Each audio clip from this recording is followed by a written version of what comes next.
श्री शिवाय नमस्तुभयम।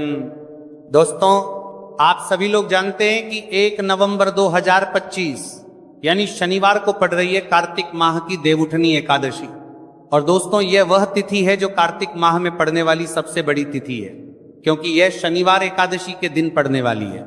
शनिवार को पड़ रही है, कार्तिक माह में पड़ने वाली है, रही है, और इसका बहुत ही बड़ा और विशेष महत्व होता है। अगर कभी भी मौका लग जाए और कार्तिक माह की देवउठनी एकादशी को पड़ जाए तो आप लोगों को एक हरा नींबू वाला उपाय तो अवश्य ही करना चाहिए। इन दोनों का संयोग बहुत ही कम आता है। इसी के साथ में जी ने अपनी शिव पुराण कथा में बताया है कि इस दिन आपको एक एक हरा नींबू वाला उपाय तो आपको अवश्य ही करना चाहिए, क्योंकि ऐसा दिन पूरे साल में सिर्फ एक ही बार आता है।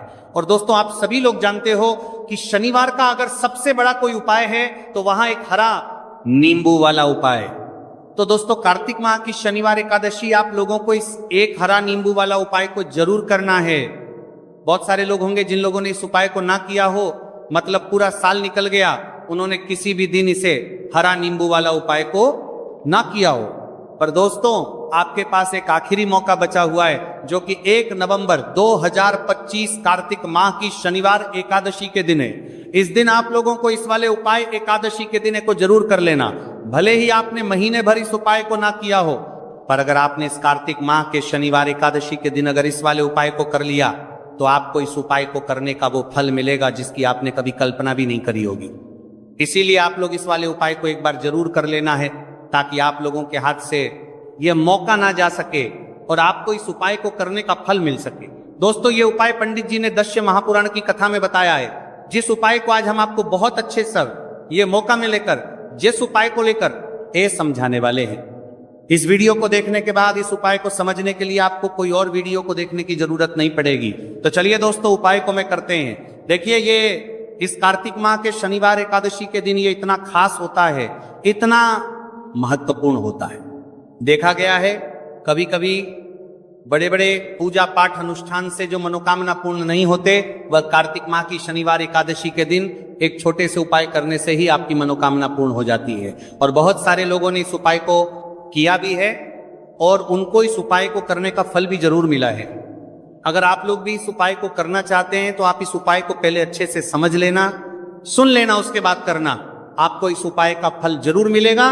और इस उपाय को कर लेने से आपके घर में चाहे किसी भी प्रकार की दुख और समस्या क्यों ना चल रही हो, आपको उसका कारण भी नहीं पता है कि भाई ये समस्या किस कारण से चल रही है। उसका कुछ भी कारण हो सकता है, जैसे पितृदोष हो सकता है या किसी भी तरह का मंगल दोष भी हो सकता है। तो इस दिन आप लोगों को ये वाला उपाय कर लेना है। ये एक ऐसा उपाय है जिस उपाय को अगर किसी विशेष दिन पर किया जाए तो भाई उस विशेष दिन का जो है वह तो हमें मिलता ही मिलता है, पर हमने उस दिन पर इस उपाय को किया है तो हमें उससे भी बड़ा फल मिलता है, और फल बहुत जल्दी मिलता है, क्योंकि आप इस उपाय को बहुत ही बड़े और विशेष दिन पर कर रहे हो। तो चलिए अब उपाय के बारे में बात करते हैं, लेकिन उससे पहले आप लोगों के लिए बात करते हैं। तो ये जानना आवश्यक है कि आखिर ये उपाय किस समय करना है, किसको करना है और कैसे करना है। तो चलिए हम आगे आपको वीडियो में एक एक करके बता देते हैं। लेकिन उससे पहले अगर आप लोग हमारे या फिर मेरी आवाज आज पहली बार सुन रहे हैं और इस वीडियो को लाइक करके कमेंट बॉक्स में श्री शिवाय नमस्तुभय है, ओम नमः शिवाय जरूर टाइप कर देना। तो दोस्तों, इस एक हरा नींबू वाला उपाय को हमें इस कार्तिक माह की शनिवार एकादशी के दिन कैसे करना है, किसको करना है, किस समय करना है और कहां पर करना है, ये सारे सवालों के जवाब आपको इस वीडियो में मिल जाएंगे।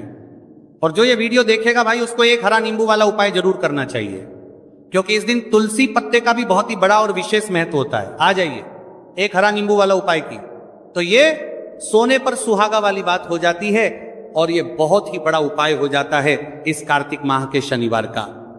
तो अब दोस्तों, इस एक हरा नींबू वाला उपाय को आखिर करना किसको है, सबसे पहले हम लोग वो बात जान लेते हैं। तो देखो, घर की जो बड़ी माताएं बहनें होती हैं, उन माताओं बहनों में से कोई भी एक बड़ी माता बहन इस वाले उपाय को कर सकती है। और दोस्तों, अगर आप चाहे तो अपने घर में से सभी सदस्यों को भी इस उपाय को करवा सकते हैं। अगर किसी व्यक्ति की खुद की कोई मनोकामना है, खुद की कोई दुख और परेशानी है जो कि वो अपने लिए ही करना चाहता है इस वाले उपाय को, तो वो खुद अपने लिए भी कर सकता है। बाकी अगर कोई घर में से ऐसा है जो कि अपने पूरे घर परिवार की सुख और शांति के लिए ये वाला उपाय करना चाहता है, तो भाई वो भी करना चाहेगा, करता रह सकता है, उसमें भी कोई दिक्कत वाली बात नहीं है। कहने का मतलब यह है कि इस उपाय को हर एक सदस्य भी कर सकता है और पूरे घर परिवार के सदस्य के लिए घर की बड़ी माताओं बहनों में से कोई एक माता बहन भी कर सकती है। माताएं बहनें अगर घर में उपस्थित ना हो या यह वाला उपाय ना कर पा रही हो, तो फिर घर का कोई बड़ा सदस्य भी इस एक हरा नींबू वाला उपाय को कर सकता है, चाहे फिर वह पुरुष ही क्यों ना हो, उसमें कोई भी दिक्कत वाली बात नहीं है। उसके बाद में दोस्त और जो अगला प्रश्न निकल कर आता है वो ये आता है, इस उपाय को लेकर के आखिर इस उपाय को हमें किस समय करना है, सुबह के समय करना है कि शाम के समय करना है? तो देखो, इस वाले उपाय को आप लोग सुबह के समय भी कर सकते हो और शाम के समय प्रदोष काल में भी कर सकते हो। अब अगर आप पूछो कि भाई साहब सबसे उत्तम समय कौन रहेगा इस एक हरा नींबू वाला उपाय को करने का, तो हम आपसे बस यही कहेंगे कि इस उपाय को आप सुबह के समय करेंगे तो ज्यादा बेहतर होगा।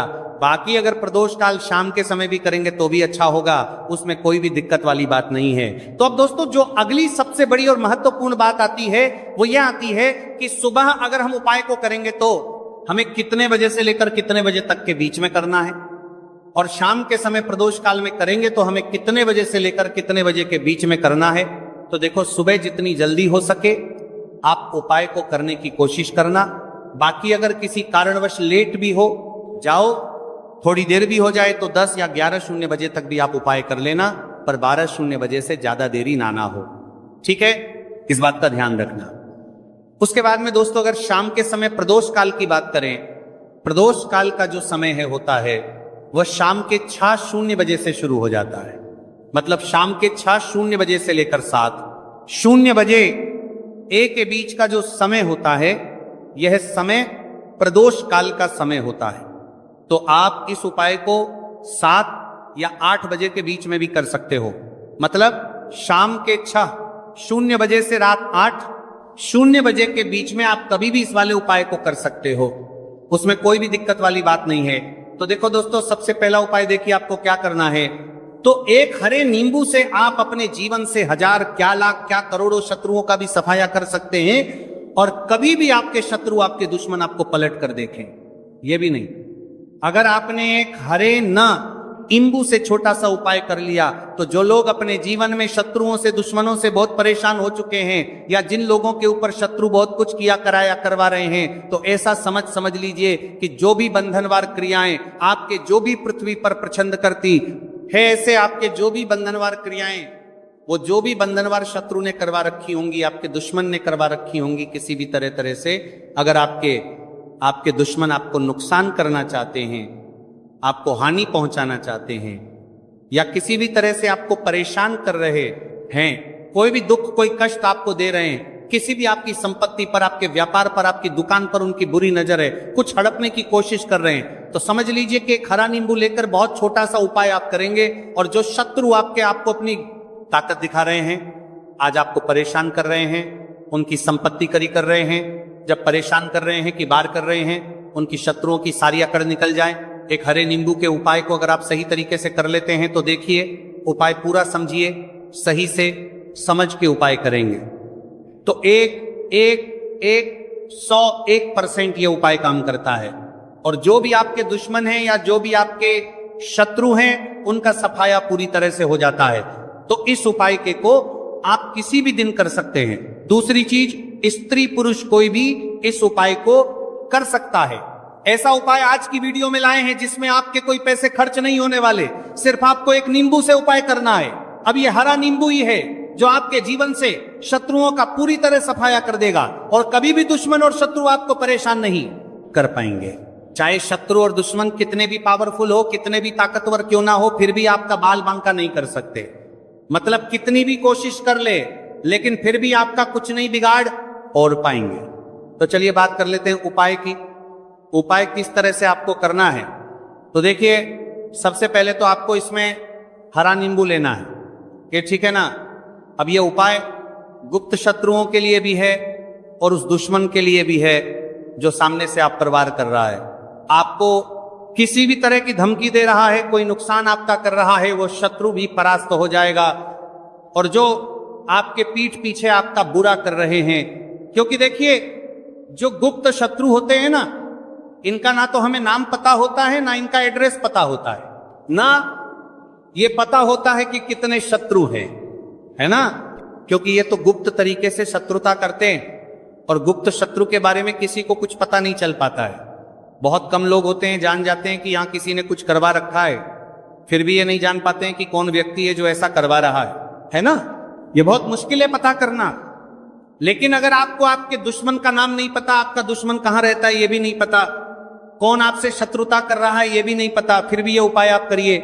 क्योंकि जो दुश्मन है, जो शत्रु है, इस उपाय को करने से आप देखेंगे कि वह तुरंत आपके जीवन से दूर हो जाएगा और उसका किया कराया भी दूर हो जाएगा।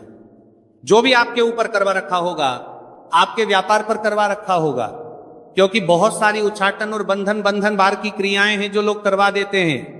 बहुत सारे तांत्रिकों के पास जाकर और भी बहुत सारी जगहों पर जाकर लोगों के साथ बहुत कुछ गलत करवाते हैं। लेकिन आप विश्वास मानिएगा, इस उपाय को करने से जितनी भी क्रियाएं हैं ऐसी, वो सब कट जाती हैं। और इस उपाय को करने से घर बैठे आपके शत्रु जो है वो दूर हो जाते हैं। मतलब कहीं जाने की आपको आवश्यकता नहीं पड़ती है। तो चलिए बात कर लेते हैं उपाय की। देखिए, इसमें एक हरा नींबू आपको लेना है। नींबू बिल्कुल दागदगी लाना ना हो। आपने देखा होगा कि कभी कभी नींबू के ऊपर छोटा छोटा दाग है ना आ जाता है, या नींबू थोड़ा सा खराब होता है। लेकिन आप कभी भी उपाय के लिए खराब नींबू ना लें। एकदम साफ सुथरा सा नींबू आपको लेना है। और एक पीला नींबू भी आता है। पीला नींबू बिल्कुल आपको इस उपाय में नहीं लेना है। लेना हरे रंग का ही नींबू है, ग्रीन कलर का। इसी के साथ आपको एक काले रंग का पेन लेना है। काले रंग का कलम आपको लेना है। कलम कोई सा भी आप ले सकते हैं, कोई भी पेन ले सकते हैं, स्केच ले सकते हैं, मार्कर ले सकते हैं, ठीक है ना। कोई भी पेन आप ले लीजिए। अब आपको क्या करना है, ये दोनों चीजें लेकर अपने घर में एकांत में बैठ जाना है, जहां इस उपाय को करते समय आपको कोई रोके टोके ना है ना, ऐसी जगह पर करेंगे। चाहे कमरा है आपके घर में ऐसा, या कोई भी गैलरी बरामद, जहां इस उपाय को आप करें और आपको कोई रोके टटोके ना। भले ही उपाय के बारे में सबको पता है आपके घर में, फिर भी उस समय कोई आपको डिस्टर्ब ना करे, है ना। इस तरीके से आपको उपाय करना है। तो देखिए, सबसे पहले नींबू आपने क्या करना है, नींबू पकड़ना है हाथ में, और काले रंग के पेन से इस नींबू के ऊपर अपने दुश्मन का, अपने शत्रु का नाम लिख देना है। अब बहुत सारे लोग कहेंगे कि हमें तो ऐसे ऐसे शत्रु हैं हमारे जीवन में जो गुप्त हैं, जिनको हम जानते भी नहीं, उनका नाम कैसे लिखेंगे। तो देखिए, अगर शत्रु का नाम ही नहीं जानते, ये भी नहीं जानते कि कितने शत्रु हैं, तो केवल आप उस नींबू पर शत्रु लिख दें। देखिए, जब आप केवल शत्रु लिखते हैं ना, इससे आपके सारे दुश्मन, सारे शत्रु ही परास्त हो जाते हैं, सभी के सभी का सफाया हो जाता है। तो नींबू के ऊपर केवल शत्रु लिखेंगे और फिर इसे आपको काले रंग के कपड़े में रख देना है। शत्रु लिखने के बाद या शत्रु का नाम लिखने के बाद काले कपड़े में रख देना है, और 3 बार आपको बोलना है, मेरा शत्रु परास्त तो हो, मेरा शत्रु परास्त हो, मेरा शत्रु परास्त हो, शत्रु परास्त हो। इसके बाद आपको क्या करना है, काल एक कपड़े में इस नींबू को रख के इसे बांध लेंगे, परतालू पोटली टाइप की बना लेंगे, और जहां कहीं भी आपको थोड़ी सी मिट्टी दिख जाए आपके घर के बाहर, कहीं भी आपको लगे कि हां यहां कच्ची मिट्टी है, यहां खुदाई हो सकती है, वहां छोटा सा गड्ढा कर लें, घर से कोई चीज लेकर जाएं और उस गड्ढे में इस नींबू को आपको रख देना है, और मिट्टी अच्छे से ढक देंगे कि नींबू बिल्कुल दिखे ना। ये उपाय शाम के समय का है, मतलब जब सूरज छिप जाता है उसके बाद कभी भी आपको ये उपाय करना है। सूरज की रोशनी में ये उपाय आपको नहीं करना है। ये उपाय करिए, और जब आप इस नींबू को पूरा ढक देंगे, अपने घर चले आइए, और कुछ भी आपको नहीं करना है, पीछे पलट कर नहीं देखना है। घर आकर हाथ पैर धो लेंगे, और 1000 शत्रु हो, लाख हो, करोड़ हो, बिल्कुल उनका सफाया हो जाएगा। उन्होंने जो क्रियाएं आपके ऊपर करवा रखी हैं, तांत्रिक क्रियाएं या कोई भी जादू टोना, सभी कुछ दूर होता है। इस उपाय को करने से तो करिए ये उपाय, और इसका चमत्कार देखिए। सिर्फ और सिर्फ आपको इस उपाय को एक बार ही करना है, और एक बार उपाय करने में शत्रु का पूरी तरह सफाया हो जाएगा। सारे शत्रु का का पूरी तरह सफाया हो जाएगा, शत्रु का पूरी तरह सफाया हो जाएगा, ये आपके परास्त हो जाएंगे, सारे दुश्मन आपके सामने नतमस्तक हो जाएंगे, आपके सामने हाथ जोड़कर माफी मांगने को मजबूर हो जाएंगे, मतलब आपका कुछ नहीं बिगाड़ेंगे। तो देखिए नींबू जो है ये साधारण नहीं होता है, नींबू के अंदर ऐसी ऐसी शक्तियां पाई जाती हैं जो आपके दुश्मन को, आपके शत्रु को जड़ से खत्म कर सकती हैं। आपने देखा होगा कि जब भी लोग अपना व्यापार शुरू करते हैं या जो भी बिजनेस करते हैं, दुकान खोलते हैं, छोटा मोटा व्यापार व्यापार जैसा भी काम करते हैं, वहां पर नींबू मिर्च जरूर लगाते हैं, क्योंकि देखिए जो नींबू और मिर्च होती है ये आपके जीवन में और बढ़ाने का काम भी करती है। क्यों? क्योंकि नींबू और मिर्च जो होता है, इसे जब आप अपने घर के दरवाजे पर या दुकान पर, शॉप पर लगाते हैं, इससे कभी भी आपके दुकान को, शॉप को नजर नहीं लगती है, पूरी नजर को बाहर ये रोक देती है। साथ ही साथ जो नींबू होता है ये शत्रु से छुटकारा दिलाने के लिए, दुश्मनों को दूर करने के लिए बहुत उत्तम होता है। तो उपाय करें, आपको लाभ जरूर होगा। अब हम बात करते हैं दूसरे विशेष उपाय ई की। देखिए ये उपाय भी आपको तुलसी जी के पौधे के वहां पर करना है। आपके भाग्य का उदय करने के लिए आपके घर में धन समझ की गई, आपके घर में धन समझ की गई, आपके भाग्य के संजी के, आपके भाग्य कर्म में तुलसी जी के संजी के घर में परेशानियां हैं, कर्ज की समस्या अगर दिन पर दिन बढ़ती जा रही है, खत्म नहीं हो रही है, बहुत ज्यादा परेशानियां है, तो आपको यह उपाय करना मिलेगा, जरूर गाय चाहिए। देखो करना क्या है, बहुत ध्यान से समझना। आपको मात्र तांबे के पात्र के अंदर जल लेना है, उस जल के अंदर एक चुटकी आपको हल्दी मिला देनी है, ठीक है, और साथ में लेना है एक कमल गट्टा। यह केवल उपाय शनिवार चैत्र नवरात्रि के दिन करना। अगर आपको ऐसा लगता है कि आपके जीवन में अष्टलक्ष्मी का वास नहीं है, भाग्य का साथ आपको नहीं मिल पा रहा है, तो आप यह उपाय शनिवार एकादशी के दिन कर सकते हैं, शनिवार एकादशी के दिन भी कर सकते हैं, ठीक है। रवि शनिवार और शनिवार दोनों दिन आप ये उपाय कर सकते हैं। देखो करना क्या, आइंस्टाइन के पात्र के अंदर हल्दी डाली और एक कमल गट्टा डाला। अब आपको तुलसी जी के वहां पर जाना है। देखिए जब आप हल्दी डालोगे जल के पात्र के अंदर, तब आपको ओम नमो भगवते वासुदेवाय का 11 बार जाप करना है। फिर हल्दी डालना है। जब आपको पात्र के तरम के लेयर में के लिए कमल गट्टा जब आप कमल गट्टा 12 डालोगे, तब आपको ओम श्री नमः या ओम महालक्ष्मी नमः इस मंत्र का जाप करते हुए एक कमल गट्टा डालना है, 11 बार जाप करना है, ठीक है। कमल गट्टा और हल्दी ही दोनों होना चाहिए। कमल गट्टा महालक्ष्मी का प्रतीक माना जाता है और हल्दी जो है वो भगवान विष्णु के निमित्त आप हल्दी डालेंगे, ठीक है। इस जल को आपको तुलसी जी की जड़ में अर्पित करना है। ओम नमो भगवते वासुदेवाय का जाप कर रहते हुए बस इतना सा उपाय करना। धन संबंधित को कोई भी परेशानियां हैं वो सब दूर हो, ऐसी आपको प्रार्थना करनी है। कर्ज से जुड़ी कोई परेशानी हो तो ऐसी प्रार्थना करनी है कि यह दूर हो जाए। ऐसी कामना करते हुए यह दूसरा प्यारा सा उपाय आपको करना है। तो देखो यह हो गया दूसरा उपाय, जो कि आप सुबह से लेकर के शाम तक कर सकते हैं। शनिवार या शनिवार एकादशी के दिन सिर्फ एक बार ही करना है। अब जो कमल गट्टे वाले हैं, कमल गट्टे को आपको वहीं पर तुलसी जी के वहां पर रखे रहने देना है, आपको उठाना नहीं है। चाहे तो आप तुलसी जी की वहीं पर गांठ दें, ठीक है, तो भी चलेगा। तो इस प्रकार से आपको यह सुंदर सा उपाय करना है। अब हम बात करते हैं तीसरे उपाय की। ध्यान रखना, ये जो दूसरा उपाय है ये आपको आपके घर में ही करना है, बाहर कहीं पर भी मत करके आना, ठीक है। घर में अगर तुलसी जी हो तो ही आप ये उपाय कर सकते हैं। अब हम बात करते हैं तीसरे विशेष उपाय। देखो भाग्य का साथ आपको मिले और गुरु बृहस्पति को मजबूत करना बहुत जरूरी होता है। इसीलिए पूज्य गुरुदेव ने एक बहुत ही सुंदर सा उपाय बताया था, जो कि है पीले चावल का। थोड़े से अक्षत लेना, चावल लेना। अगर आपको ऐसा लगता है ना कि आपको किसी भी चीज में सफलता नहीं मिल पा रही है, किस्मत का साथ आपको नहीं मिल पा रहा, तो पीले चावल लेना। पीले चावल कैसे करोगे? 11 चावल लेना साबुत, उसके अंदर जो पीला चंदन है वो आपको मिला देना है और चावल को पीला रंग कर देना है, ठीक है। साथ में ले एक बेलपत्र और साथ में लेना है तांबे के पात्र के अंदर जल, ठीक है। ये तीनों सामग्री लेकर के शनिवार एकादशी के दिन सुबह से लेकर के रात्रि तक जब आपकी इच्छा हो तब आप ये उपाय कर सकते हैं। अब आपको क्या करना है? भगवान शिव के मंदिर में जाएंगे, जो एक बेलपत्र है वहां माता अशोक सुंदरी वाले स्थान पर आपको अर्पित करना है। डंडे का हिस्सा जलाधारी की तरफ हो, चाहे उस प्रकार से आपको यह बेलपत्र अर्पित करना है। जब बेलपत्र अर्पित करोगे तब आपको कुंदकेश्वर महादेव का नाम लेना है, माता अशोक सुंदरी वाले स्थान पर, ठीक है। अब जो चावल के दाने हैं, जो अक्षत लेकर के आए हैं, वह भगवान शिव के शिवलिंग पर आपको अर्पित करना है। जब आप अर्पित करोगे तब आपको बृहस्पति शवर महादेव का नाम लेना है। बृहस्पति शवर महादेव ही एक ऐसे महादेव हैं जो आपके गुरु ग्रह को मजबूत करता है। तो आपको इस प्रकार से अर्पित करना है और अंत में एक लोटा जल धीरे धीरे पतले दरा से बृहस्पति शवर महादेव का स्मरण करते हुए या श्री शिवाय नमस्तु भयम का जाप करते हुए आप अर्पित करें।